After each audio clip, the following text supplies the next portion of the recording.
So what's up guys, Hunter here, and today we're going to review a Xiaomi product or Poco X4 Pro 5G from Poco. So let's talk about the specs. It is launch announced in 2022 February 28.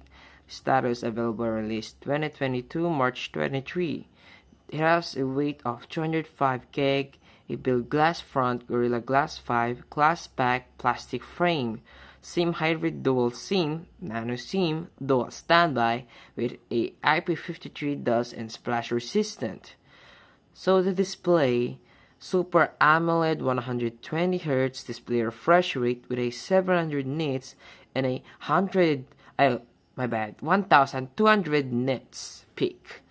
The size also have a 6.67 inches with 107.4 centimeters squared and a resolution of 1080 x 2400 pixels with 29 ratio with a 395 ppi density.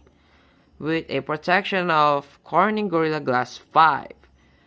That is actually a great spec for a budget phone. So it is a platform OS Android 11 MIUI 13 for Poco out of the box, and a chipset of Qualcomm Snapdragon 695 5G 6nm. So you're wondering, why is this phone had only a Snapdragon 695 5G while the other Poco phone had a flagship processor? Now let's talk about it. So Snapdragon 695 5G is a very decent processor, not strong because it's not Snapdragon 600 only. But let's talk about it's a 5G processor compared to 4G.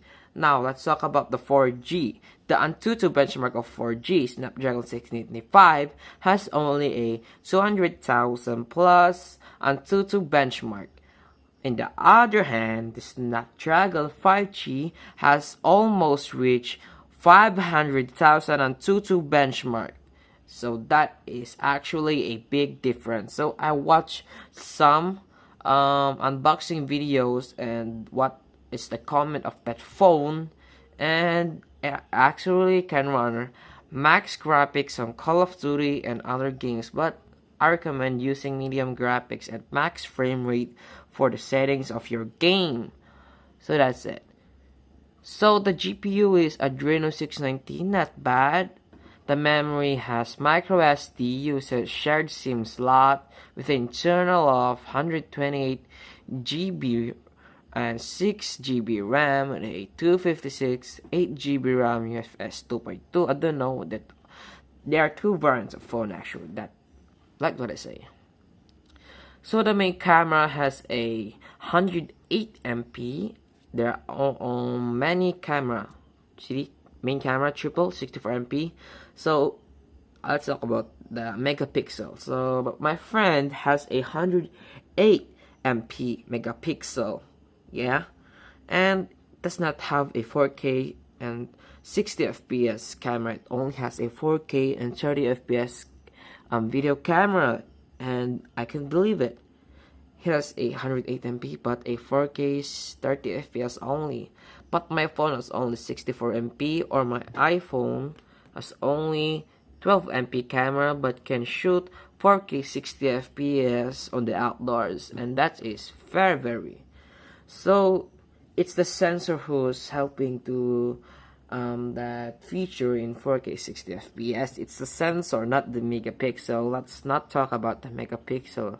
Let's talk about the sensor of the phone. So that's what I'm saying. So it is a LED flash HDR panorama with 1080p and 30 FPS. I'm not sure if that's actually the only mode for the camera, but I think it has a 4K 60 FPS or 4K 30 FPS. I'm not sure. So the selfie camera has a 16MP, not bad. So the features is panorama video 1080p and 30 FPS only. Yes, I watched a review phones that is only 1080p and 30 FPS. So the sound loudspeaker, yes, with stereo speakers, 3.5mm jack. Yes, it is actually have a headphone jack, and that's a very good phone. That's That's a very, very good feature for a flagship phone. So the plan has Wi-Fi, all that, Bluetooth, that. So then NFC, and also have an NFC. That's a very good radio, FM radio, USB, Type C, OTG. It is actually have a Type C. That is very good. The sensors, fingerprints, that mounted accelerometer, gyro, proximity compass. So the battery weight LiPo 5000 mAh, non-removable, 67 wired, PDR, yeah, actually. Colors, laser black, laser blue, poco yellow, and that's the prices, performance stacks. See that? That's the Antutu benchmark. That's actually a very good Antutu benchmark for a Snapdragon 695. So that's it, guys. That's the price. You can see it for yourself. So that's all. I think be sure to subscribe and like the video. I really appreciate it. Thank you very much for reaching 85 subscribers, guys. Thank you, and thank you.